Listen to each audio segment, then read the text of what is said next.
Hello दोस्तों, study with अनु में मैं अनु आपका स्वागत करती हूँ। कैसे हैं आप सब? आई होप आप सब स्वस्थ होंगे, मस्त होंगे और अपनी पढ़ाई लिखाई में व्यस्त होंगे। तो चलिए आज की अपनी क्लास स्टार्ट करते हैं। जैसे कि आपको पता है ये आपकी एनसीईआरटी की क्लास है, जिसमें हम क्लास 12 की हिस्ट्री पढ़ रहे हैं और इसमें आज हम पढ़ने वाले हैं तीसरी वाली बुक का 3rd चैप्टर। और वैसे ऑल ओवर चैप्टर नंबर है इसमें 11 यानी कि 11वां। ठीक है, चलिए शुरू करते हैं पढ़ना। और स्टार्ट करने से पहले अगर आप मेरे चैनल यानी स्टडी विद अनु में नए हैं तो स्टडी विद अनु को सब्सक्राइब कर लीजिएगा और बेल आइकन को कर लीजिएगा प्रेस। ठीक है, शुरू करें। महात्मा गांधी और राष्ट्रीय आंदोलन, सविनय अवज्ञा और उससे आगे। राष्ट्रवाद के इतिहास में प्रायः एक अकेले व्यक्ति को राष्ट्र निर्माण के साथ जोड़कर देखा जाता है। उदाहरण के लिए हम इटली के निर्माण के साथ गैरीबोल्डी को, अमेरिकी स्वतंत्रता युद्ध के साथ जॉर्ज वॉशिंगटन को और वियतनाम को औपनिवेशिक शासन से मुक्त कराने के संघर्ष में हो ची मिन्ह को जोड़कर देखते हैं। इसी तरह महात्मा गांधी को भारतीय राष्ट्र का पिता माना गया। चूँकि गांधी जी स्वतंत्रता संघर्ष में भाग लेने वाले सभी नेताओं में सर्वाधिक प्रभावशाली और सम्मानित हैं, अतः उन्हें दिया गया उपयुक्त विशेषण गलत नहीं है। हालांकि वॉशिंगटन अथवा हो ची मिन्ह की तरह महात्मा गांधी का राजनीतिक जीवन वृत्त उस समाज ने ही संवारा और नियंत्रित किया जिस समाज में वे रहते थे। कोई व्यक्ति चाहे कितना ही महान क्यों ना हो, वो न केवल इतिहास बनाता है बल्कि स्वयं भी इतिहास द्वारा बनाया जाता है। इस अध्याय में 1915 से 1948 के महत्वपूर्ण काल के दौरान भारत में गांधी जी की गतिविधियों का विश्लेषण किया गया। ये भारतीय समाज के विभिन्न हिस्सों के साथ उनके संपर्कों और उनके द्वारा प्रेरित तथा नेतृत्व किए गए लोकप्रिय संघर्षों की छानबीन करता है। यह अध्याय विद्यार्थी के समक्ष उन अलग अलग प्रकार के स्रोतों को भी रखता है जिनका इस्तेमाल इतिहासकार एक नेता के जीवन वृत्त तथा वो जिन सामाजिक आंदोलनों से जुड़ा है के पुनर्निर्माण में करते हैं। तो मार्च 1930 में नमक यात्रा शुरू करने से पूर्व साबरमती नदी के किनारे अपने आश्रम के निकट समर्थकों से बात करते महात्मा गांधी। स्वयं की उद्घोषणा करता एक नेता।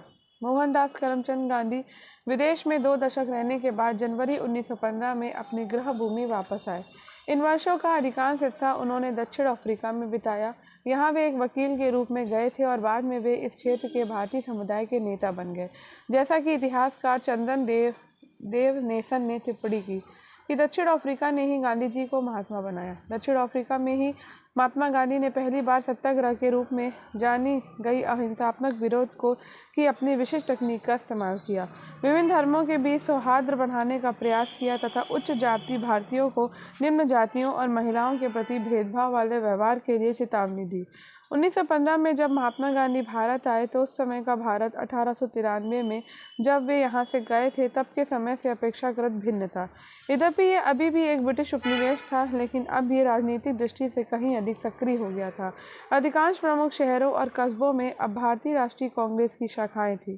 1905 से 7 के स्वदेशी आंदोलन के माध्यम से इसने व्यापक रूप से मध्य वर्गों के बीच अपनी अपील का विस्तार कर लिया था।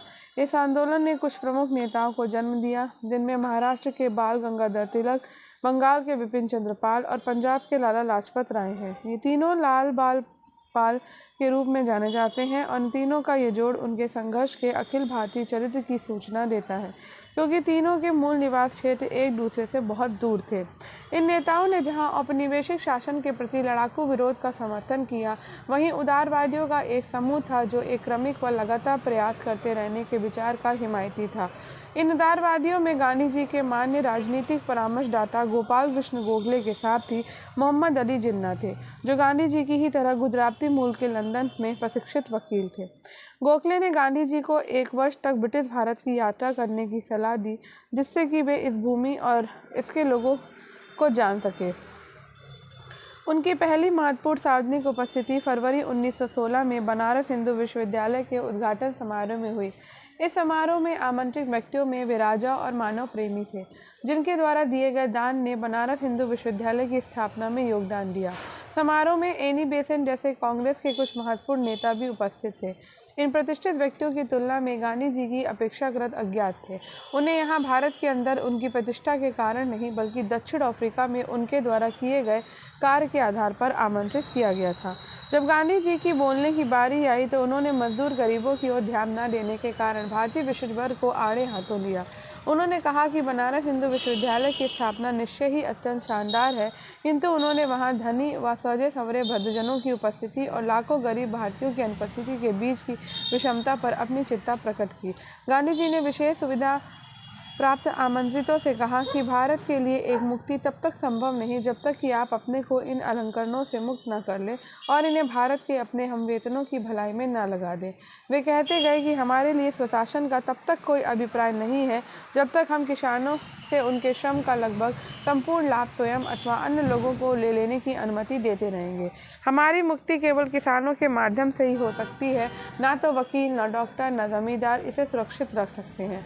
बनारस हिंदू विश्वविद्यालय की स्थापना एक उत्सव का अवसर था, क्योंकि यह भारतीय धन और भारतीय प्रयासों से संभव एक राष्ट्रवादी विश्वविद्यालय की स्थापना का घोतक था। लेकिन गांधी जी ने स्वयं को बधाई देने के सुर में सुर मिलाने की अपेक्षा लोगों को उन किसानों और कामगारों की याद दिलाना चुना जो भारतीय जनसंख्या के अधिसंख्य हिस्से का निर्माण करने के बावजूद वहां श्रोताओं में अनुपस्थित थे। एक दृष्टि से फरवरी 1916 में बनारस में गांधी जी का भाषण मात्र वास्तविक तथ्य का ही उद्घाटन था, अर्थात भारतीय राष्ट्रवाद वकीलों, डॉक्टरों और जमींदारों जैसे विशिष्ट वर्गों द्वारा निर्मित था।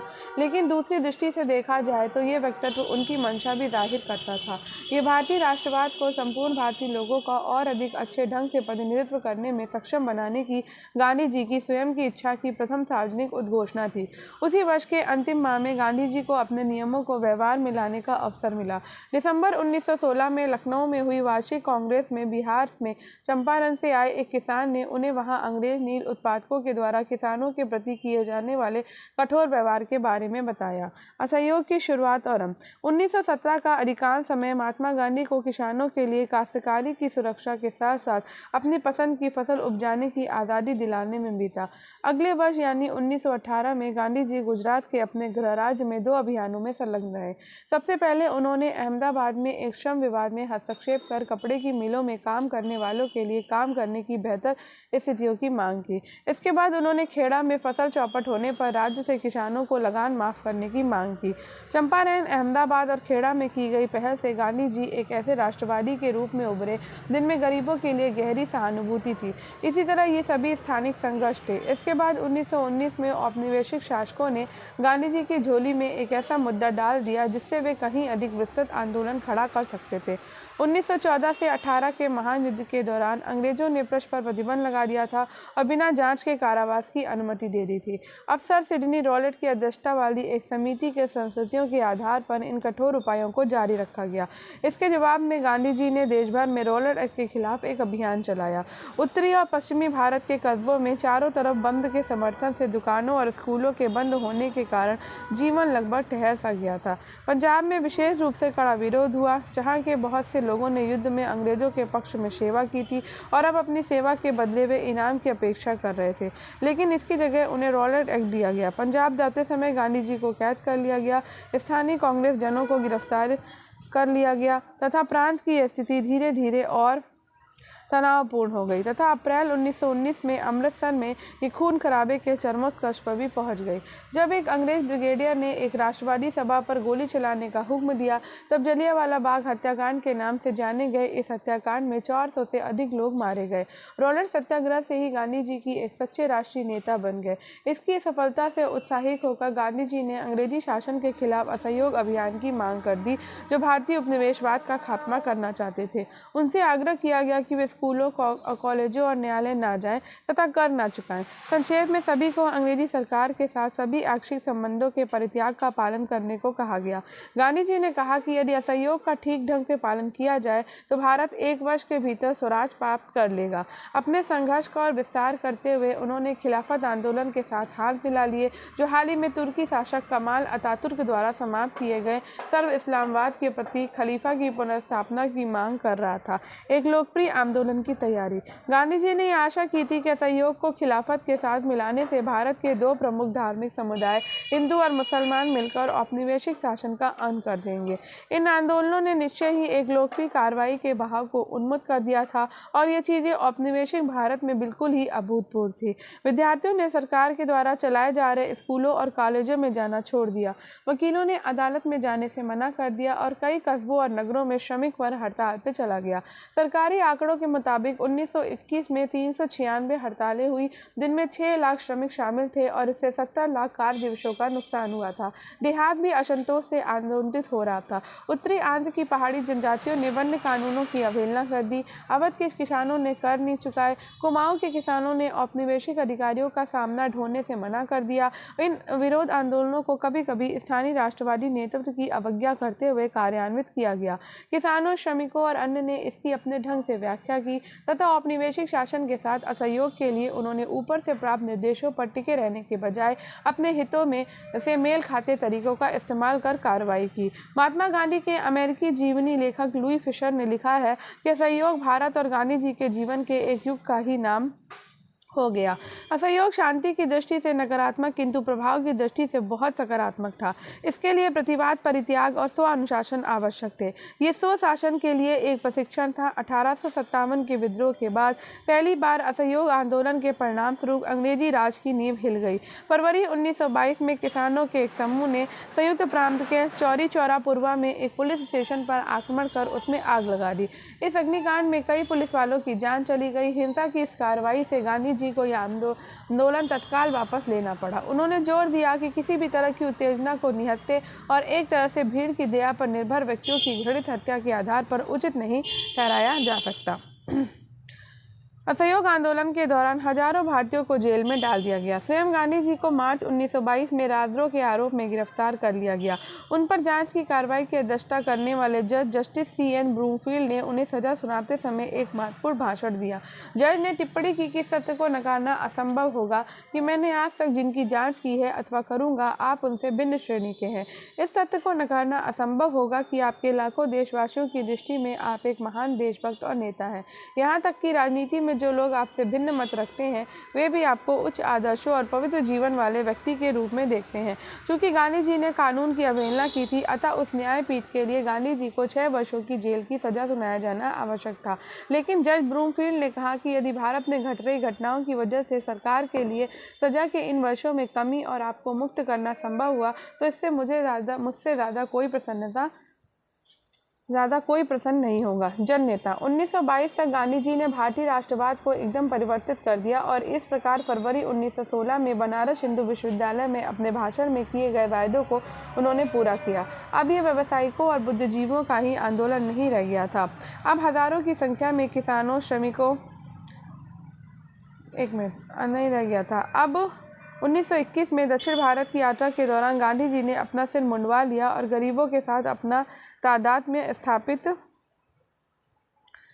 करने के लिए उन्होंने सूती वस्त्र पहनना आरंभ कर दिया। उनका ये नया रूप तपस्या और संयम का प्रतीक भी बना और ये ऐसी विशेषता थी जिनका गांधी जी आधुनिक विश्व की उपभोक्तावादी संस्कृति के प्रति उत्तर में गुणगान करते थे। हजारों की संख्या में किसानों, श्रमिकों और कारीगरों ने भी इसमें भाग लेना शुरू कर दिया। इनमें से कई गांधी जी के प्रति आदर व्यक्त करते थे, उन्हें अपना महात्मा कहने लगे। उन्होंने इस बात की प्रशंसा की कि गांधी जी उनकी ही तरह के वस्त्र पहनते थे, उनकी ही तरह रहते थे और उनकी ही भाषा में बोलते थे। अन्य नेताओं की तरह वे सामान्य जनसमूह से अलग नहीं खड़े होते थे, बल्कि वे उनमें समानुभूति रखते थे तथा उनमें घनिष्ठ संबंध भी स्थापित कर लेते थे। सामान्य जन के साथ इस तरह की पहचान उनके वस्त्रों में विशेष रूप से परिलक्षित होती थी। जहां अन्य राष्ट्रवादी नेता पश्चिमी शैली के सूट अथवा भारतीय बदंगला जैसे औपचारिक वस्त्र पहनते थे, वहीं गांधी जी लोगों के बीच एक साधारण धोती में जाते थे। इस बीच प्रत्येक दिन का कुछ हिस्सा वे चरखा चलाने में बिताते थे। अन्य राष्ट्रवादियों को भी उन्होंने ऐसा करने के लिए प्रोत्साहित किया। सूत कताई के कार्य ने गांधी जी को पारंपरिक जाति व्यवस्था में प्रचलित मानसिक श्रम और शारीरिक श्रम की दीवार को तोड़ने में मदद की।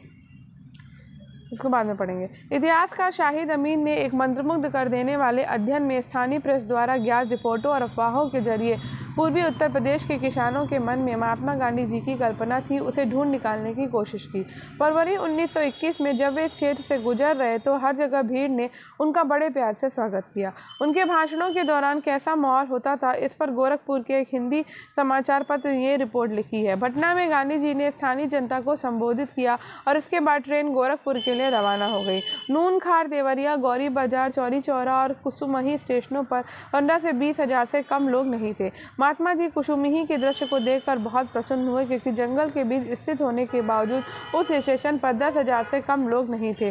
प्रेम में अभिभूत होकर कुछ लोग रोते हुए देखे गए। देवरिया में लोग गांधी जी को भेनी यानी दान देना चाहते थे, किंतु उन्होंने उनसे गोरखपुर में देने को कहा। लेकिन चौरा चौरा में एक मारवाड़ी सज्जन ने किसी तरह उन्हें कुछ दे दिया। इसके बाद ये क्रम रुका ही नहीं। एक चादर फैला दी गई जिस पर रुपये और सिक्कों की बारिश होने लगी। ये दृश्य था गोरखपुर स्टेशन के बाहर। महात्मा एक ऊंची गाड़ी पर खड़े हो गए और लोगों ने कुछ मिनटों के लिए उनके दर्शन कर लिए। गांधी जी वहां भी गए और वहीं उनकी चमत्कारी शक्तियों की अफवाहें फैल गईं। कुछ स्थानों पर यह कहा गया कि उन्हें राजा द्वारा किसानों के दुख तकलीफों में सुधार के लिए भेजा गया है तथा उनके पास सभी स्थानीय अधिकारियों के निर्देशों को अस्वीकृत करने की शक्ति है। कुछ अन्य स्थानों पर यह दावा किया गया कि गांधी जी की शक्ति अंग्रेज बादशाह से उत्कृष्ट है और ये कि उनके आने से औपनिवेशिक शासक जिले से भाग जाएंगे। गांधी जी का विरोध करने वालों के लिए भयंकर परिणाम की बात बताती कहानियां भी थी। इस तरह की अफवाहें फैली कि गांधी जी की आलोचना करने वाले गांव के लोगों के घर रहस्यात्मक रूप से गिर गए अथवा उनकी फसल चौपट हो गई। गांधी बाबा, गांधी महाराज अथवा सामान्य महात्मा जैसे अलग अलग नामों से ज्ञात गांधी जी भारतीय किसान के लिए एक उद्धारक के समान थे और उनकी ऊंची करों और दमनात्मक अधिकारियों से सुरक्षा करने वाले और उनके जीवन में मान मर्यादा और स्वायत्तता वापस लाने वाले थे। गरीबों, विशेषकर किसानों के बीच गांधी जी की अपील को उनकी सात्विक जीवन शैली और उनके द्वारा धोती तथा चरखा जैसे प्रतीकों के विवेकपूर्ण प्रयोग से बहुत बल मिला।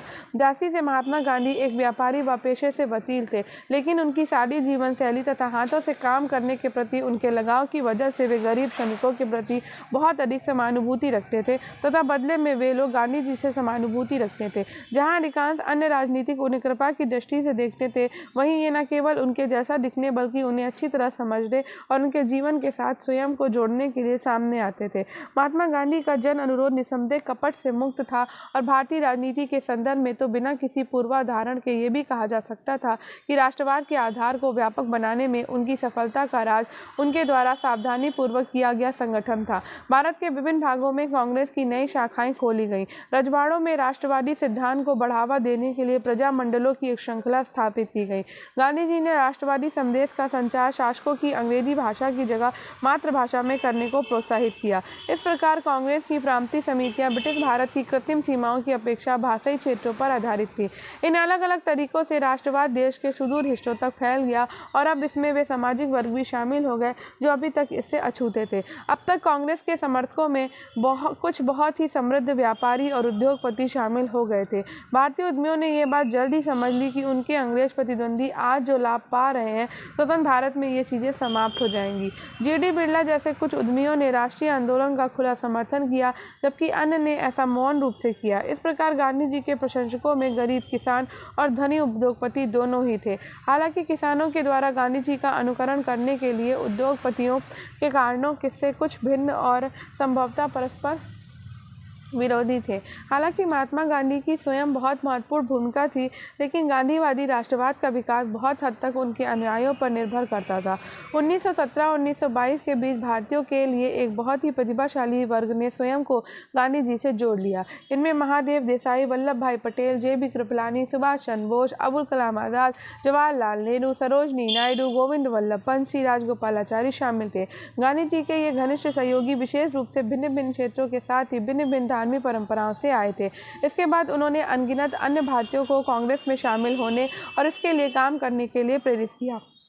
महात्मा गांधी फरवरी 1924 में जेल से रिहा हो गए और अब उन्होंने अपना ध्यान घर में बुने कपड़े, खादी को बढ़ावा देने तथा छुआछूत को समाप्त करने पर लगाया।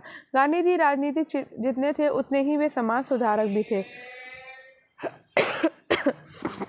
उनका विश्वास था कि स्वतंत्रता के योग्य बनने के लिए भारतीयों को बाल विवाह और छुआछूत जैसी सामाजिक बुराइयों से मुक्त होना पड़ेगा। एक मत के भारतीयों को दूसरे मत के भारतीयों के लिए सच्चा संयम लाना होगा और इस प्रकार उन्होंने हिंदू मुसलमानों हिंदू मुसलमानों के बीच सौहार्द पर बल दिया। इसी तरह आर्थिक स्तर पर भारतीयों को स्वावलंबी बनाना सीखना होगा। ऐसा करके उन्होंने समुद्र पार से आयातित मिल से बने वस्त्रों के स्थान पर खादी पहनने की महत्ता पर जोर डाला। नमक सत्याग्रह नजदीक से एक नज़र। असहयोग आंदोलन समाप्त होने के कई वर्ष बाद गांधी जी ने अपने को समाज सुधार कार्यों पर केंद्रित रखा। 1928 में उन्होंने पुनः राजनीति में प्रवेश करने की सोची। इस वर्ष सभी स्वेच्छा सदस्यों वाले साइमन कमीशन, जो कि उपनिवेश की स्थितियों की जांच पड़ताल के लिए इंग्लैंड से भेजा गया था, के विरुद्ध अखिल भारतीय अभियान चलाया जा रहा था। गांधी जी ने स्वयं इस आंदोलन में भाग नहीं लिया था, पर उन्होंने इस आंदोलन को अपना आशीर्वाद दिया था तथा इसी वर्ष बारडोली में होने वाले एक किसान सत्याग्रह के साथ भी उन्होंने ऐसा किया था। 1929 में दिसंबर के अंत में कांग्रेस ने अपना वार्षिक अधिवेशन लाहौर शहर में किया। यह अधिवेशन दो दृष्टियों से महत्वपूर्ण था। जवाहरलाल नेहरू का अध्यक्ष के रूप में चुनाव, जो युवा पीढ़ी को नेतृत्व की छड़ी सौंपने का प्रतीक था, और पूर्ण स्वराज अथवा पूर्ण स्वतंत्रता की उद्घोषणा। अब राजनीति की गति एक बार फिर बढ़ गई थी। 26 जनवरी 1930 को विभिन्न स्थानों पर राष्ट्रीय ध्वज फहराकर और देशभक्ति के गीत गाकर स्वतंत्रता दिवस मनाया गया। गांधी जी ने स्वयं सुस्पष्ट निर्देश देकर बताया कि इस दिन को कैसे मनाया जाना चाहिए। उन्होंने कहा कि यदि स्वतंत्रता की उद्घोषणा सभी गाँवों और सभी शहरों, यहाँ तक कि अच्छा होगा कि अगर सभी जगहों पर एक ही समय में संगोष्ठियाँ हों तो अच्छा होगा। गांधी जी ने सुझाव दिया कि नगाड़े पीटकर पारंपरिक तरीके से संगोष्ठी के समय की घोषणा की जाए। राष्ट्रीय ध्वज को फहराए जाने से समारोह की शुरुआत होगी। दिन का बाकी हिस्सा किसी रचनात्मक कार्य में, चाहे वो सूत कताई हो अथवा छूतों की सेवा अथवा हिंदू और मुसलमानों का पुनर्मिलन अथवा निषिद्ध कार्य अथवा ये सभी एक साथ करने में व्यतीत होगा, और यह संभव नहीं है कि इसमें भाग लेने वाले लोग दृढ़तापूर्वक ये प्रतिज्ञा लेंगे कि अन्य लोगों की तरह भारतीय लोगों को भी स्वतंत्रता और अपने कठिन परिश्रम के फल का आनंद लेने का अहरणीय अधिकार है। ये कि यदि कोई भी सरकार लोगों को इन अधिकारों से वंचित रखती है तो उनका दमन करती है, तो लोगों को इन्हें बदलने अथवा समाप्त करने का भी अधिकार है। दांडी। स्वतंत्रता दिवस मनाए जाने के तुरंत बाद महात्मा गांधी ने घोषणा की कि वे ब्रिटिश भारत के सर्वाधिक घृणित कानूनों में से एक, जिसने नमक के उत्पादन और विक्रय पर राज्य को एकाधिकार दे दिया है, को तोड़ने के लिए एक यात्रा का नेतृत्व करेंगे। नमक के एकाधिकार के जिस मुद्दे का उन्होंने चयन किया था, वह गांधी जी की कुशल समझदारी का एक अन्य उदाहरण था। प्रत्येक भारतीय घर में नमक का प्रयोग अपरिहार्य था, लेकिन इसके बावजूद उन्हें घरेलू प्रयोग के लिए भी नमक बनाने से रोका गया और इस तरह उन्हें दुकानों से ऊंचे दाम पर नमक खरीदने के लिए बाध्य किया गया। नमक पर राज्य का एकाधिपत्य बहुत अलोकप्रिय था। इसी को निशाना बनाते हुए गांधी जी अंग्रेजी शासन के खिलाफ व्यापक असंतोष को संगठित करने की सोच रहे थे। अधिकांश भारतीयों को गांधी जी की इस चुनौती का महत्व समझ में आ गया, किंतु अंग्रेजी राज को नहीं। हालांकि गांधी जी ने अपनी नमक यात्रा की पूर्व सूचना वायसराय इरविन को दे दी थी, किंतु इरविन उनकी इस कार्रवाई के महत्व को ना समझ सके। 12 मार्च 1930 को गांधी जी ने साबरमती में अपने आश्रम से समुद्र की ओर चलना शुरू किया। 3 हफ्तों बाद वे अपने गंतव्य स्थान पर पहुंचे और वहां उन्होंने मुट्ठी भर नमक बनाकर स्वयं को कानून की निगाह में अपराधी बना दिया। इस बीच देश के अन्य भागों में समानांतर नमक यात्राएं आयोजित की गई। नमक सत्याग्रह को तो नमक विरोध का प्रतीक क्यों था, इसके बारे में गांधी जी ने लिखा कि प्रतिदिन प्राप्त होने वाली सूचनाओं से पता चलता कि कैसे अन्यायपूर्ण तरीके से नमक कर को तैयार किया गया। बिना कर, जो कभी कभी नमक के मूल का 14 गुना तक होता था, अदा किए गए नमक के प्रयोग को रोकने के लिए सरकार उस नमक को, जिससे वो लाभ पर नहीं बेच पाती थी, नष्ट कर देती थी। अतः ये राष्ट्र की अत्यधिक महत्वपूर्ण आवश्यकता पर कर लगाती है, कि जनता को उसके उत्पादन से रोकती है और प्रकृति ने जिसे बिना किसी श्रम के उत्पादित किया उसे नष्ट कर देती है। अतः किसी भी वजह से किसी चीज़ को स्वयं प्रयोग न कर पाने तथा अन्य को भी इसका प्रयोग न करने देने तथा ऐसे में उस चीज़ को नष्ट कर देने की ये अन्यायपूर्ण नीति को किसी भी विशेषज्ञ के द्वारा नहीं बताया जा सकता। विभिन्न स्रोतों से मैं भारत के सभी भागों में इस राष्ट्र अन्यायपूर्ण नीति को सभी भागों में इस राष्ट्र संपत्ति को बेलगाम ढंग से नष्ट किए जाने की कहानियां सुन रहा हूँ। टनों न सही पर कई मन नमक कोकर तट पर नष्ट कर दिया गया। बताया गया है कि दांडी में भी इस तरह की बातें पता चली हैं, जहां कहीं भी ऐसे क्षेत्रों के आसपास रहने वाले लोगों के द्वारा अपने व्यक्तिगत प्रयोग हेतु प्राकृतिक नमक उठा ले जाने की संभावना दिखती है, वहां तुरंत अधिकारी नियुक्त कर दिए जाते हैं, जिनका एकमात्र कार्य विनाश करना होता है। इस प्रकार बहुमूल्य राष्ट्रीय संपदा को राष्ट्रीय खर्चे से ही नष्ट किया जाता है और लोगों के मुंह से नमक छीन लिया जाता है। नमक एकाधिकार एक तरह से चौतरफा अभिशाप है। ये लोगों को बहुमूल्य सुलभ ग्राम उद्योग से वंचित करता है। प्रकृति द्वारा बहुतायत में उत्पादित संपदा का ये अतिशय विनाश करता है और इस विनाश का मतलब ही है और अधिक राष्ट्रीय खर्च। चौथा, और इस मूर्खता का चरमोत्कर्ष भूखे लोगों से 1000% से अधिक की उगाही है।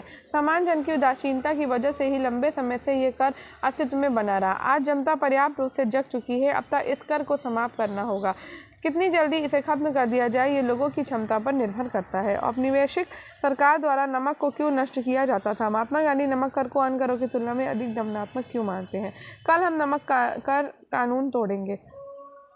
तो 5 अप्रैल 1930 को गांधी जी ने दांडी में कहा था कि जब मैं अपने साथियों के साथ दांडी के इस समुद्र तटीय टोले की तरफ चला था तो मुझे यकीन नहीं था कि हमें यहाँ तक आने दिया जाएगा।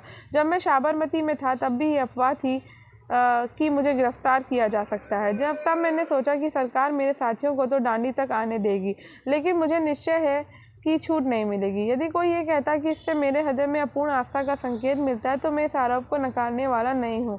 मैं यहाँ तक पहुँचा हूँ, इसमें शांति और अहिंसा का कम हाथ नहीं है। इस सत्ता को सब महसूस करते हैं।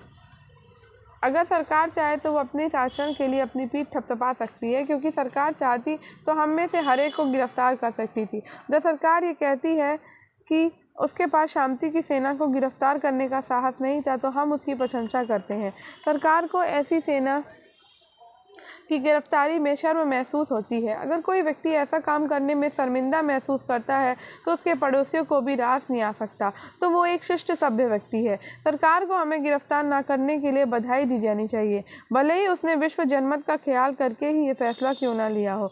कल हम नमक पर कानून तोड़ेंगे। सरकार उसको बर्दाश्त करती है कि नहीं, ये सवाल अलग हो सकता है। सरकार हमें ऐसा ना करने दे, लेकिन उसने हमारे जत्थे के बारे में जो धैर्य और सहिष्णुता दिखाई है उसके लिए वो अभिनंदन की पात्र है। यदि मुझे और गुजरात व देश भर के सारे मुख्य नेताओं को गिरफ्तार कर लिया जाता है तो क्या होगा? ये आंदोलन इस विषय पर विश्वास पर आधारित है कि जब तक पूरा राष्ट्र उठ खड़ा होता है और आगे बढ़ने लगता है तो उसे नेता की ज़रूरत नहीं रह जाती।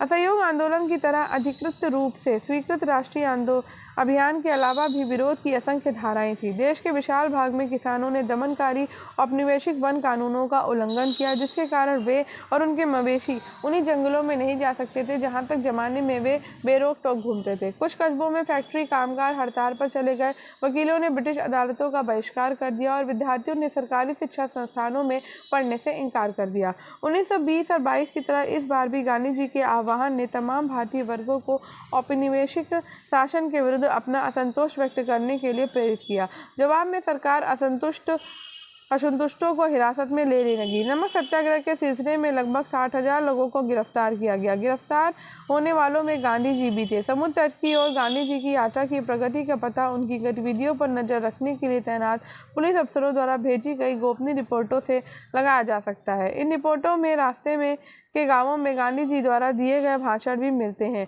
जिनमें उन्होंने स्थानीय अधिकारियों से आह्वान किया था कि वे सरकारी नौकरियां छोड़कर स्वतंत्रता संघर्ष में शामिल हो जाएं।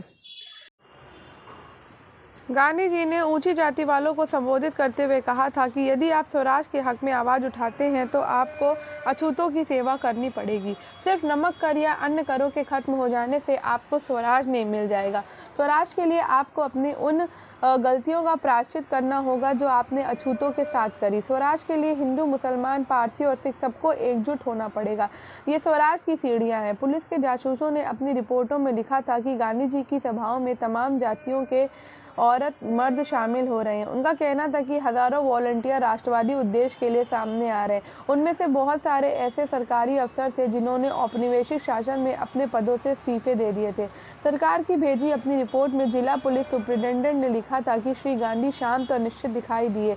वे जैसे जैसे आगे बढ़ रहे हैं उनकी ताकत बढ़ती जा रही है। नमक यात्रा की प्रगति को एक और स्रोत से भी समझा जा सकता है। अमेरिकी समाचार पत्रिका टाइम को गांधी जी की कदकाठी पर हंसी आती थी।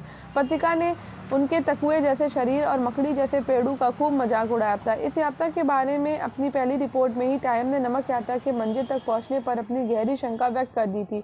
उसने दावा किया कि दूसरे दिन पैदल चलने के बाद गांधी जी जमीन पर पसर गए थे। पत्रिका को इस बात पर विश्वास नहीं था कि इस मरियल साधु के शरीर में और आगे जाने की ताकत बची है, लेकिन एक हफ्ते में ही पत्रिका की सोच बदल गई। टाइम ने लिखा कि इस यात्रा को जो भारी जनसमर्थन मिल रहा है उसने अंग्रेज शासकों को गहरे तौर पर बेचैन कर दिया। अब वे भी गांधी जी को ऐसा साधु और राजनेता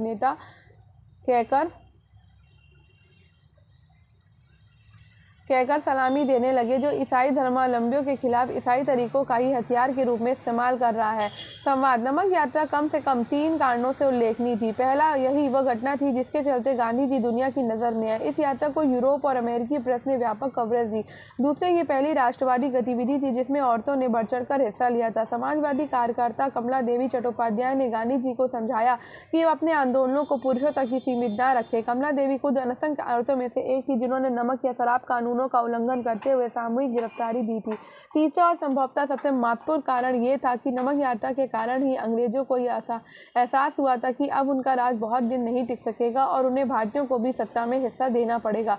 इस लक्ष्य को ध्यान में रखते हुए ब्रिटिश सरकार ने लंदन में गोलमेज सम्मेलनों का आयोजन शुरू किया। पहला गोलमेज सम्मेलन नवंबर 1930 में आयोजित किया गया, जिसमें देश के प्रमुख नेता शामिल नहीं हुए। इसी कारण अंततः यह बैठक निरर्थक साबित हुई। जनवरी 1931 में गांधी जी को जेल से रिहा किया गया।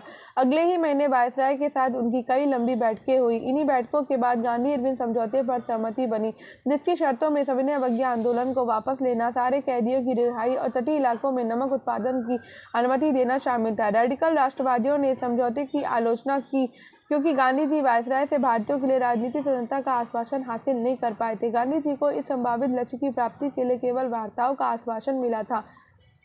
दूसरा गोलमेज सम्मेलन 1931 के आखिर में लंदन में आयोजित हुआ। उसमें गांधी जी कांग्रेस का नेतृत्व कर रहे थे। गांधी जी का कहना था कि उनकी पार्टी पूरे भारत का प्रतिनिधित्व करती है। इस दावे को 3 पार्टियों ने चुनौती दी। मुस्लिम लीग का कहना था कि वो मुस्लिम अल्पसंख्यकों के हितों में काम करती है। राजे रजवाड़ों का दावा था कि कांग्रेस का उनके नियंत्रण वाले भूभाग पर कोई अधिकार नहीं है। तीसरी चुनौती तेज तर्रार वकील और विचारक B.R. अम्बेडकर की तरफ से थी, जिनका कहना था कि गांधी जी और कांग्रेस पार्टी निचली जातियों का प्रतिनिधित्व नहीं करते। लंदन में हुआ ये सम्मेलन किसी नतीजे पर नहीं पहुंच सका, इसलिए गांधी जी को खाली हाथ लौटना पड़ा। भारत लौटने पर उन्होंने सविनय अवज्ञा आंदोलन शुरू कर दिया। नए वायसराय बिल्डिंग को गांधी जी से बिल्कुल हमदर्दी नहीं थी। अपनी बहन को लिखे एक निजी खत में महात्मा गांधी ने निम्न जातियों के विमल्डन ने लिखा था कि अगर गांधी ना होता तो ये दुनिया वाकई बहुत खूबसूरत होती। वो जो भी कदम उठाता है उसे ईश्वर की प्रेरणा का परिणाम कहता है, लेकिन असल में उसके पीछे एक गहरी राजनीतिक चाल होती है। देखता हूँ कि अमेरिकी प्रेस उसको गजब का आदमी बताती है, लेकिन सच ये है कि हम निहायत अव्यवहारिक, रहस्यवादी और अंधविश्वासी जनता के बीच रह रहे हैं जो गांधी जी को भगवान मान बैठी है। बहरहाल 1935 में नए गवर्नमेंट ऑफ इंडिया एक्ट में सीमित प्रातिनिधिक शासन व्यवस्था का आश्वासन व्यक्त किया गया। 2 साल बाद सीमित मताधिकार के आधार पर हुए चुनावों में कांग्रेस को जबरदस्त सफलता मिली। 11 में से 8 प्रांतों में कांग्रेस के प्रधानमंत्री सत्ता में आए, जो ब्रिटिश गवर्नर की देखरेख में काम करते थे। कांग्रेस मंत्रिमंडलों के सत्ता में आने के 2 साल बाद सितंबर 1939 में दूसरा विश्व युद्ध शुरू हो गया। गांधी जी और जवाहरलाल नेहरू दोनों ही हिटलर और नाजियों के कट्टर आलोचक थे। तदनुरूप उन्होंने फैसला किया कि अगर अंग्रेज युद्ध समाप्त होने के बाद भारत को स्वतंत्रता देने पर राजी हो तो कांग्रेस उनके युद्ध प्रयासों में सहायता दे सकती है।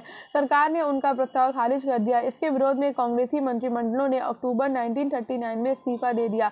युद्ध समाप्त। इस बैठक में युद्ध में भारत की हिस्सेदारी के स्वरूप पर चर्चा की गई थी। जब वायसराय के साथ वार्ता टूट गई तो कांग्रेसी मंत्रिमंडल ने इस्तीफा दे दिया। युद्ध समाप्त होने के बाद स्वतंत्रता प्राप्ति के लिए शासकों पर दबाव डालने के वास्ते 1940-41 के दौरान कांग्रेस ने अलग अलग सत्याग्रह कार्यक्रमों का आयोजन शुरू कर दिया। मार्च 1940 में मुस्लिम लीग ने उपमहाद्वीप के मुस्लिम बहुल इलाकों के लिए कुछ स्वायत्तता की मांग का प्रस्ताव पेश किया। अब राजनीतिक भूदृश्य काफी जटिल हो गया था। अब यह संघर्ष भारतीय बनाम ब्रिटिश नहीं रह गया था। अब ये कांग्रेस, मुस्लिम लीग और ब्रिटिश शासन 3 धुरियों के बीच का संघर्ष था। इसी समय ब्रिटेन में एक सर्वदलीय सरकार सत्ता में थी, जिसमें शामिल लेबर पार्टी के सदस्य भारतीय आकांक्षाओं के प्रति हमदर्दी का रवैया रखते थे, लेकिन सरकार के मुखिया प्रधानमंत्री विंस्टन चर्चिल कट्टर साम्राज्यवादी थे। उनका कहना था कि उन्हें सम्राट का सर्वोच्च मंत्री इसलिए नियुक्त किया गया कि वह ब्रिटिश साम्राज्य को टुकड़े टुकड़े कर दे। 1942 के वसंत में चर्चिल ने गांधी के कांग्रेस के साथ समझौते का रास्ता निकालने के लिए अपने एक मंत्री सर स्टैफर्ड क्रिप्स को भारत भेजा। क्रिप्स के साथ वार्ता में कांग्रेस ने इस बात पर जोर दिया कि अगर धुरी शक्तियों से भारत की रक्षा के लिए ब्रिटिश शासन कांग्रेस का समर्थन चाहता है तो वायसराय को सबसे पहले अपनी कार्यकारी परिषद में किसी भारतीय को एक रक्षा सदस्य के रूप में नियुक्त करना चाहिए। इसी बात पर वार्ता टूट गई। किप्स मिशन भारत छोड़ो। किप्स मिशन की विफलता के बाद गांधी ने ब्रिटिश शासन के खिलाफ अपना तीसरा बड़ा आंदोलन छेड़ने का फैसला किया। अगस्त 1942 में शुरू हुए इस आंदोलन को अंग्रेजों भारत छोड़ो का नाम दिया गया। हालांकि गांधी जी को फौरन गिरफ्तार कर लिया गया था, लेकिन देश भर के युवा कार्यकर्ता हड़तालों और तोड़फोड़ की कार्रवाइयों के जरिए आंदोलन चलाते रहे। कांग्रेस में जयप्रकाश नारायण जैसे समाजवादी सदस्य भूमिगत प्रतिरोध गतिविधियों में सबसे ज्यादा सक्रिय थे। पश्चिम में सतारा और पूर्व में मेदिनीपुर जैसे कई जिलों में स्वतंत्र सरकार की स्थापना कर दी गई। अंग्रेजों ने आंदोलन के प्रति काफी सख्त रवैया अपनाया, फिर भी इस विद्रोह को दबाने में सरकार को साल भर से ज्यादा समय लग गया। भारत छोड़ो आंदोलन सही मायने में एक जन आंदोलन था, जिसमें लाखों आम हिंदुस्तानी शामिल थे। इस आंदोलन ने युवाओं को बड़ी संख्या में अपनी ओर आकर्षित किया। उन्होंने अपने कॉलेज छोड़कर जेल का रास्ता अपनाया। जिस दौरान कांग्रेस के नेता जेल में थे, उसी समय जिन्ना और मुस्लिम लीग के उनके साथी अपना प्रभाव क्षेत्र फैलाने में लगे थे। इन्हीं सालों में लोगों को पंजाब और सिंध में अपनी पहचान बनाने का मौका मिला, जहां अभी तक उसका कोई खास वजूद नहीं था। जून 1946 में जब विश्व युद्ध समाप्ति की ओर था,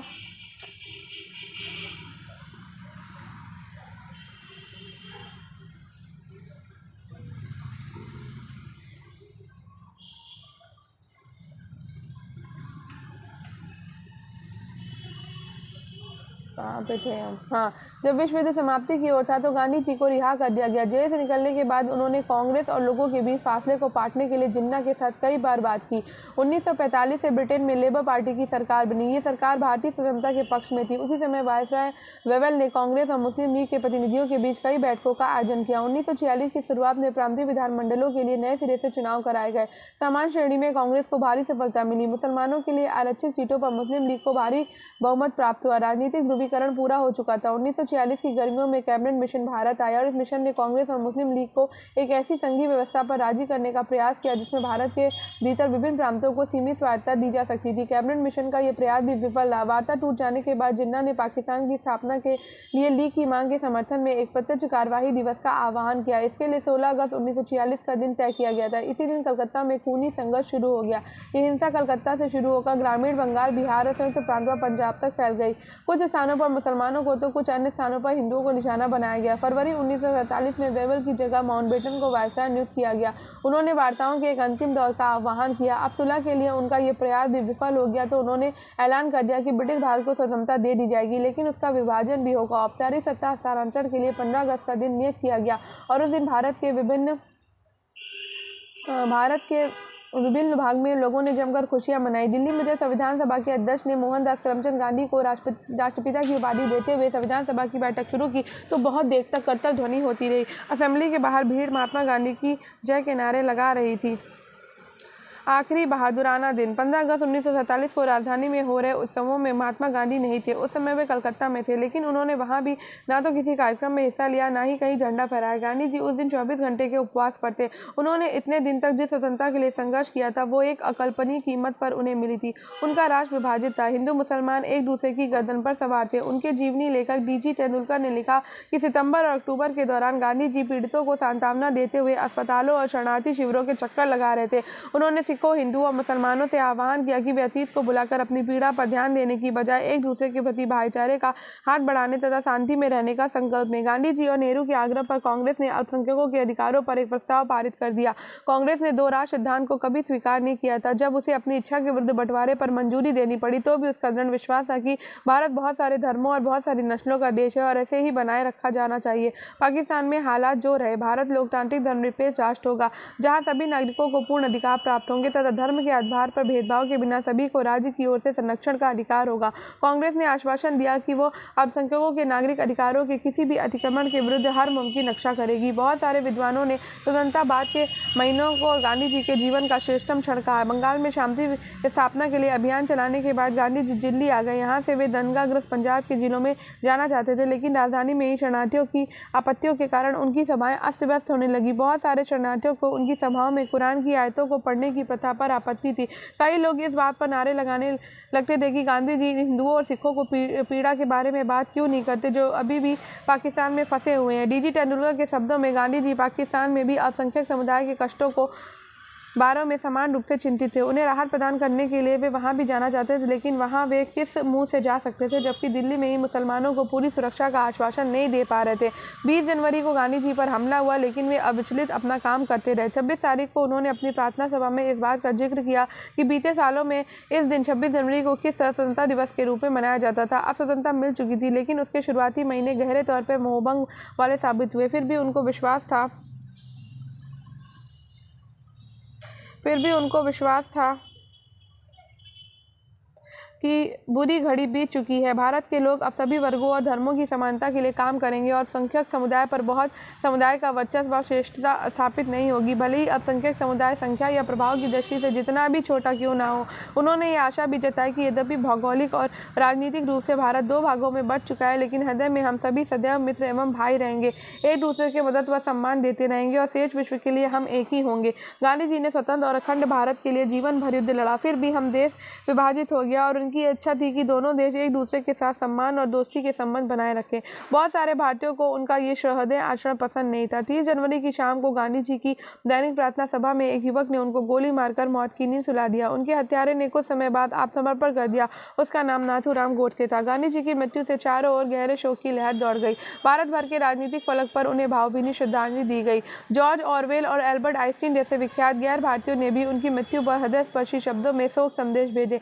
एक जमाने में उनकी कदकाठी और कथित रूप से बेतुके विचारों के लिए गांधी जी का उपहास करने वाली टाइम पत्रिका ने उनके बलिदान की तुलना अब्राहम लिंकन के बलिदान से की। पत्रिका ने कहा कि यह धर्मांध अमेरिका ने लिंकन को मार दिया था क्योंकि उन्हें नस्ल या रंग से परे मानव मात्र की समानता में विश्वास था, और दूसरी तरफ एक धर्मांध हिंदू ने गांधी जी की जीवन लीला समाप्त कर दी क्योंकि गांधी जी ऐसे कठिन क्षणों में भी दोस्ती और भाईचारे में विश्वास रखते थे, विभिन्न धर्मों को मानने वालों के बीच दोस्तों की अनिवार्यता पर बल देते थे। टाइम ने लिखा कि दुनिया जानती थी कि उसने उनकी गांधी जी की मृत्यु पर वैसे ही मौन धारण कर लिया जिस प्रकार उसने लिंकन की मृत्यु पर किया था, और ये समझना एक मायने में बहुत गहरा और बहुत साधारण काम है।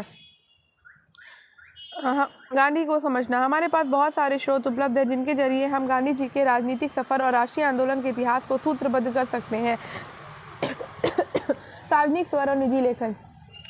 इस दिशा में महात्मा गांधी और उनके सहयोगियों व प्रतिद्वंदियों दोनों तरह के समकालीनों के लेखन और भाषण एक महत्वपूर्ण स्रोत है। इन लेखनों में हमें इस बात का ख्याल रखना चाहिए कि किसी चीज़ को जनता के लिए लिखा गया था और किस चीज़ को अन्य उद्देश्यों के लिए लिखा गया था। उदाहरण के लिए भाषणों में हमें किसी व्यक्ति के सार्वजनिक विचारों को सुनने का मौका मिलता है, जबकि उसके व्यक्तिगत पत्र हमें उसके निजी विचारों की झलक देते हैं। इन चित्रों में हम लिखने वालों को अपना गुस्सा और पीड़ा, असंतोष और बेचैनी, अपनी आशाएं और हताशाएं व्यक्त करते हुए देख सकते हैं। इनमें बहुत सारी बातों को वो अपने सार्वजनिक व्यक्तित्व में व्यक्त नहीं कर सकते, लेकिन हमें ये भी याद रखना चाहिए कि कई बार निजी सार्वजनिक का ये फर्क टूट जाता है। बहुत सारे पत्र व्यक्तियों को लिखे जाते हैं, इसलिए वे व्यक्तिगत पत्र होते हैं, लेकिन कुछ हद तक वे जनता के लिए भी होते हैं। उन पत्रों की भाषा इस एहसास से भी तय होती है कि संभव है कि एक दिन उन्हें प्रकाशित कर दिया जाएगा।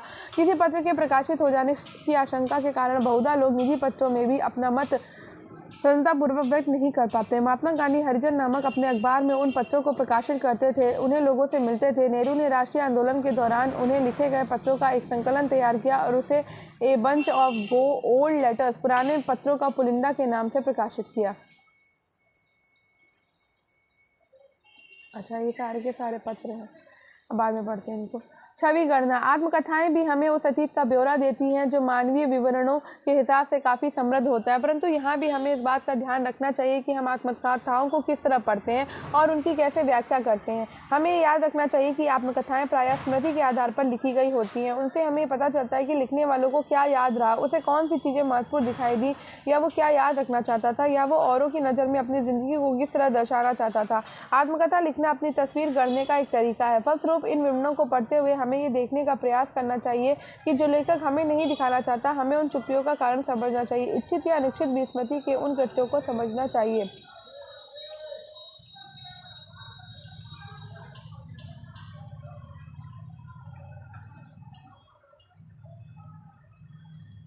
पुलिस की नज़र से। औपनिवेशिक शासन ऐसे तत्वों पर हमेशा कड़ी नज़र रखते थे जिन्हें वे अपने विरुद्ध मानते थे। इस लिहाज से सरकारी रिकॉर्ड भी हमारे अध्ययन के लिए एक महत्वपूर्ण स्रोत है। उस समय पुलिसकर्मियों तथा अन्य अधिकारियों के द्वारा लिखे गए पत्र, रिपोर्टें गोपनीय होती थी, लेकिन अब ये दस्तावेज अभिलेखागारों में उपलब्ध हैं जिन्हें कोई भी देख सकता है। आइए एक ऐसे ही स्रोत को देखें। 20वीं सदी के शुरुआती सालों से गृह विभाग द्वारा तैयार की जाने वाली पाक्षिक रिपोर्ट हर 15 दिन या हर पखवाड़े में तैयार होने वाली रिपोर्ट इस दिशा में काफ़ी महत्वपूर्ण रही। ये रिपोर्ट स्थानीय इलाकों में पुलिस की मार्फत मिलने वाली सूचनाओं पर आधारित होती थी, लेकिन उनमें ये भी दिख जाता था कि आला अधिकारी क्या देखते थे, क्या मानना चाहते थे। राजद्रोह और विद्रोह की संभावना मानते हुए भी वे खुद को इस बात का आश्वासन देना चाहते थे कि इन आशंकाओं का कोई आधार नहीं है। यदि आप नमक सत्याग्रह के समय की पाक्षिक रिपोर्ट को देखें तो पाएंगे कि गृह विभाग ये मानने को तैयार नहीं था कि महात्मा गांधी की कार्रवाइयों के प्रति कोई व्यापक जन समर्थन पैदा हो रहा था। रिपोर्टों में इस यात्रा को एक नाटक, एक कर्तव्य, ब्रिटिश शासन के खिलाफ आवाज उठाने के प्रति अनुक्षण तथा शासन के अंतर्गत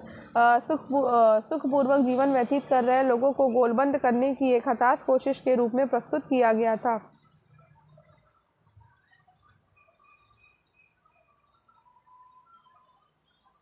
सारे के सारे लेटर भी है, ठीक है। अखबारों में अंग्रेजों तथा विभिन्न भारतीय भाषाओं में छपने वाले समकालीन अखबार भी एक महत्वपूर्ण स्रोत है जो महात्मा गांधी की गतिविधियों पर नजर रखते थे और उनके बारे में खबरें छापते थे।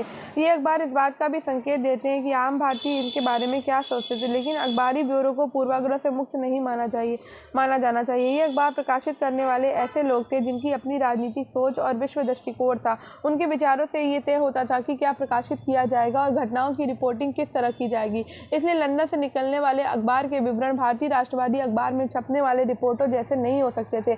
हमें इन रिपोर्टों को देखना तो चाहिए, लेकिन इनके आधार पर नतीजे निकालते हुए खास एहतियात भी बरतनी चाहिए। इन अखबारों के हर वक्तव्य को यथार्थ घटनाक्रम का शब्दशः सच ब्यौरा नहीं माना जा सकता। अक्सर उनमें ऐसे अफसरों की आशंकाएं और बेचैनियों की झलक भी मिलती है जो किसी आंदोलन को नियंत्रित नहीं कर पा रहे थे और उसके प्रसार के बारे में बेचैन थे। उन्हें समझ में नहीं आता था कि महात्मा गांधी को गिरफ्तार करना चाहिए या नहीं, अथवा गिरफ्तारी का क्या परिणाम होगा। औपनिवेशिक सरकार जनता और उसकी गतिविधियों पर जितनी नजर रखती थी, अपने शासन के आधार के बारे में उसकी चिंता उतनी ही बढ़ती जाती थी। ठीक है, अब आगे बढ़ते हैं। तो ये हो गया फिनिश। अब जो जो चीज़ें हमने छोड़ी है उनको देख लेते हैं पहले। तो हमने यहाँ पे ये है चित्र 1930 की नमक यात्रा शुरू करने से पूर्व साबरमती नदी के किनारे अपने आश्रम के निकट समर्थकों से बात करते हुए महात्मा गांधी।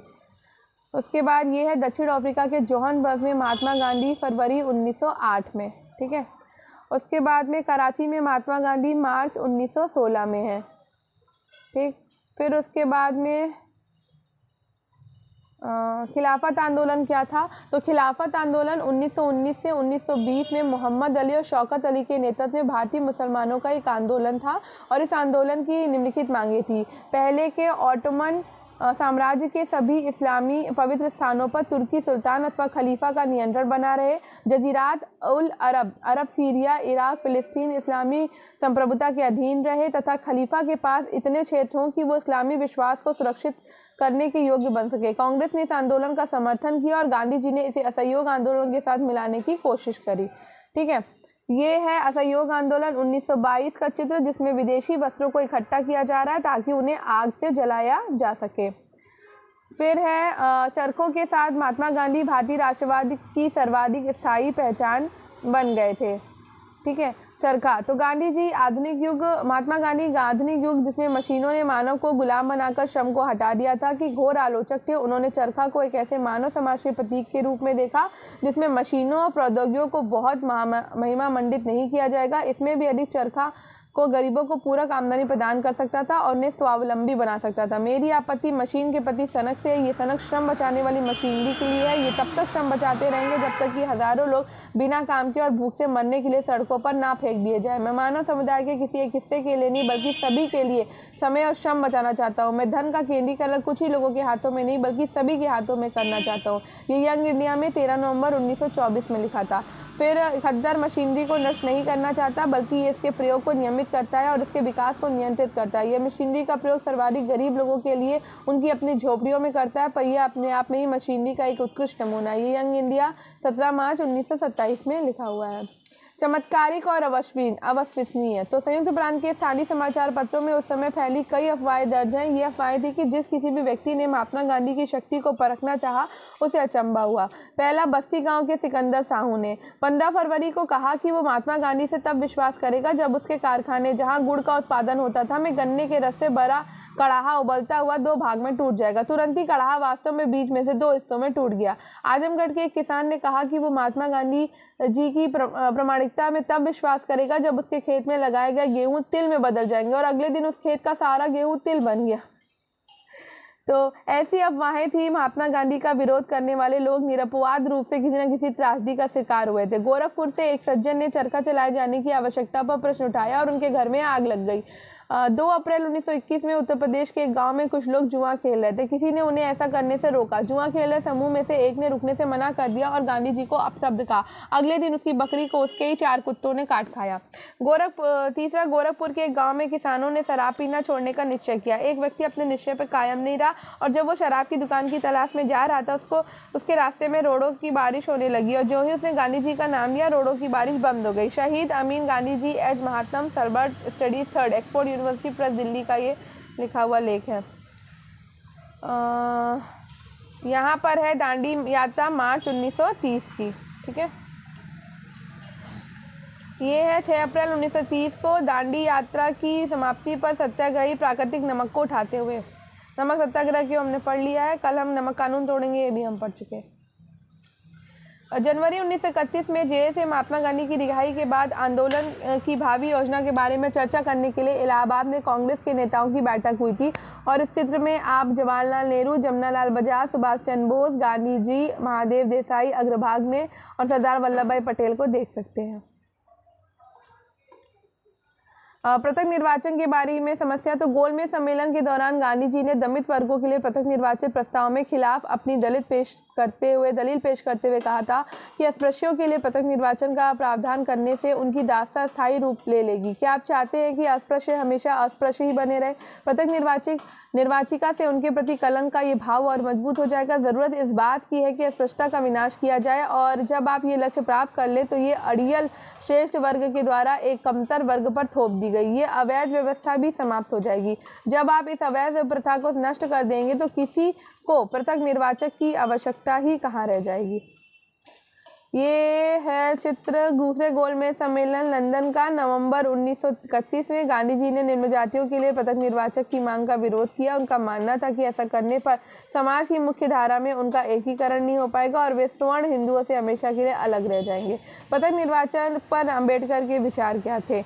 तो दमित वर्गों के लिए पृथक निर्वाचिका के प्रस्ताव पर गांधी जी की दलीलों के जवाब में अंबेडकर ने लिखा था कि हमारे सामने एक ऐसा वर्ग है जो निश्चय ही अस्तित्व के संघर्ष में खुद को कायम नहीं रख सकता। जिस धर्म से ये लोग बंधे हुए हैं वो उन्हें सम्मानजनक स्थान प्रदान करने की बजाय कोड़ियों की तरह देखता है जिनके साथ समान संबंध नहीं रखे जा सकते। आर्थिक रूप से ये ऐसा वर्ग है जो 2 वक्त की रोटी के लिए स्वर्ण हिंदुओं पर पूरी तरह आश्रित है, जिसके पास आजीविका का कोई स्वतंत्र साधन नहीं है।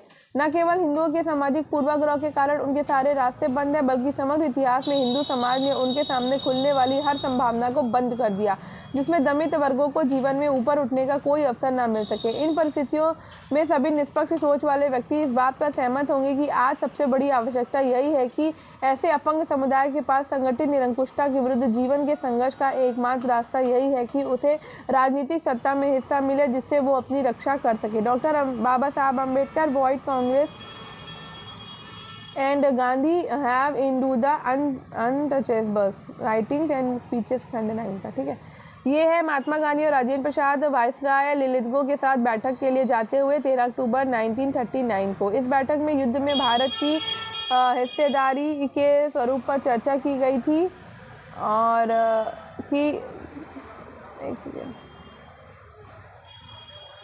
चर्चा की गई जब वायसराय के साथ टूट गई कांग्रेसी मंत्रिमंडलों ने इस्तीफा दे दिया था। ये स्टैफर्ड क्रिप्ट के साथ गांधी जी मार्च 1942 में।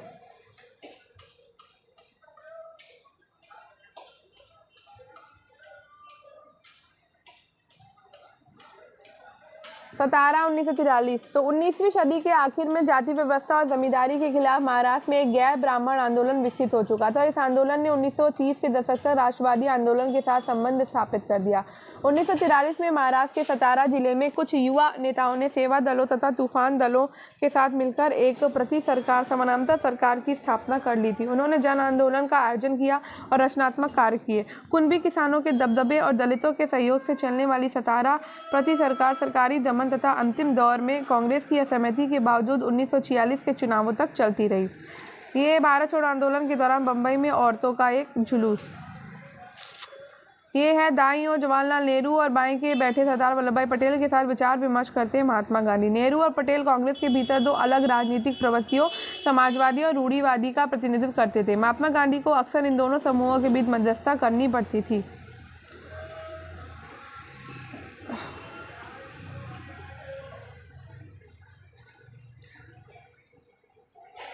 एक दंगाग्रस्त गांव में जाते हुए महात्मा गांधी 1947 में। ये गांधी जी की मृत्यु एक प्रचलित चित्र है जिसमें लोक छवियों में महात्मा गांधी जी को एक देवता के रूप में दिया गया था। उन्हें राष्ट्रवादी आंदोलन में एकीकरण को समर्पित शक्ति के रूप में देखा जाता था। यहाँ आप जवाहरलाल नेहरू सरदार पटेल यानी कांग्रेस के भीतर दो अलग अलग धाराओं के प्रतिनिधियों को गांधी जी की चिता के दोनों ओर खड़ा हुआ देख सकते हैं। मध्य में स्वर से महात्मा गांधी उन्हें आशीर्वाद दे रहे हैं।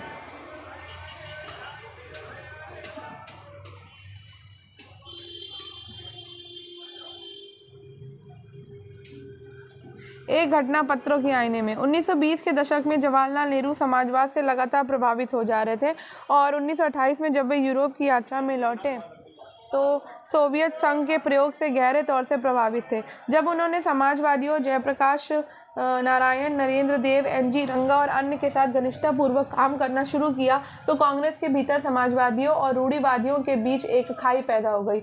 1936 में कांग्रेस का अध्यक्ष बनने के बाद नेहरू ने फांसीवाद के खिलाफ जमकर बयान दिए और मजदूरों और किसानों की मांगों का समर्थन किया। नेहरू के समाजवादी वक्तव्यों से चिंतित रूढ़िवादियों ने राजेंद्र प्रसाद और सरदार पटेल के नेतृत्व में कांग्रेस वर्किंग कमेटी में इस्तीफे की धमकी दे डाली। दूसरी ओर बंबई के कुछ प्रसिद्ध उद्योगपतियों ने नेहरू की आलोचना करते हुए बयान जारी किया कि इसके बाद प्रसाद और नेहरू दोनों गांधी के पास गए और वार्धा स्थित उनके आश्रम में उनसे मिले। गांधी जी ने एक बार फिर मध्यस्थ की भूमिका अदा करते हुए नेहरू के रेडिकल तेवरों पर अंकुश लगाने तथा प्रसाद एवं अन्य नेताओं को नेहरू के नेतृत्व की अहमियत पर ध्यान देने के लिए प्रेरित किया। बंच ऑफ ओल्ड लेटर्स में नेहरू ने उस समय के बहुत सारे पत्रों को प्रकाशित किया और इन पत्रों के अंशों को आगे पढ़िए।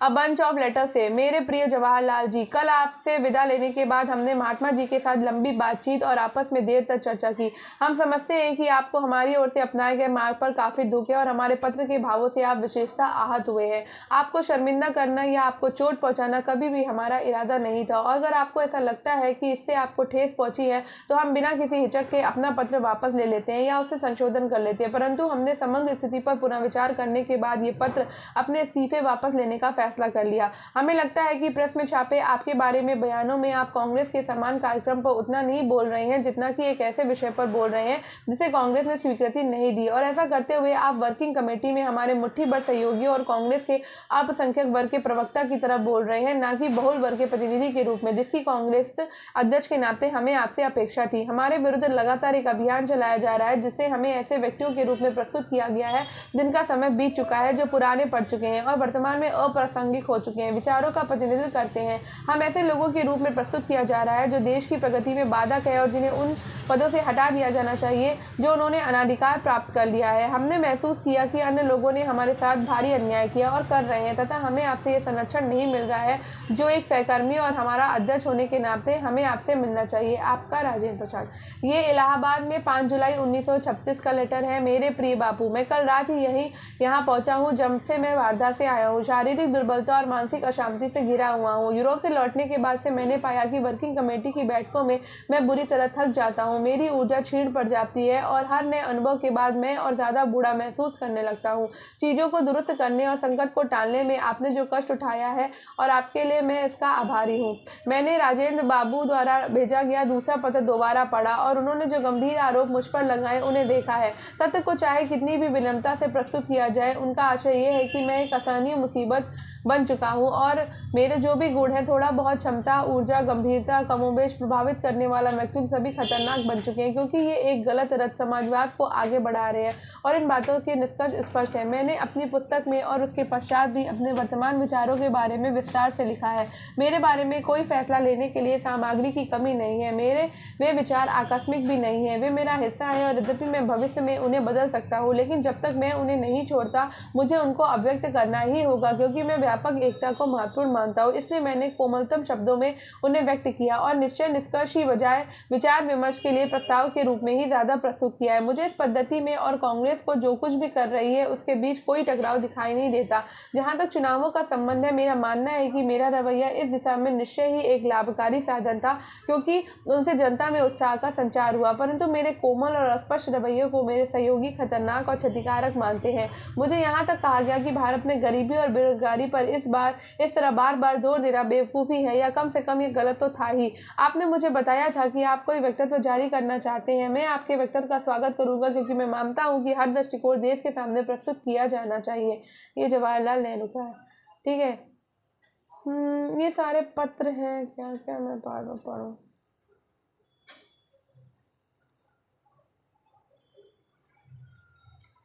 ठीक है, तो ये बापू के आगे बढ़ते हैं। ये चित्र है सविनय अवज्ञा आंदोलन के दौरान बंबई में कांग्रेस के वॉलेंटियर को पुलिस से भिड़ंत की। ये गृह विभाग की पाक्षिक रिपोर्ट है।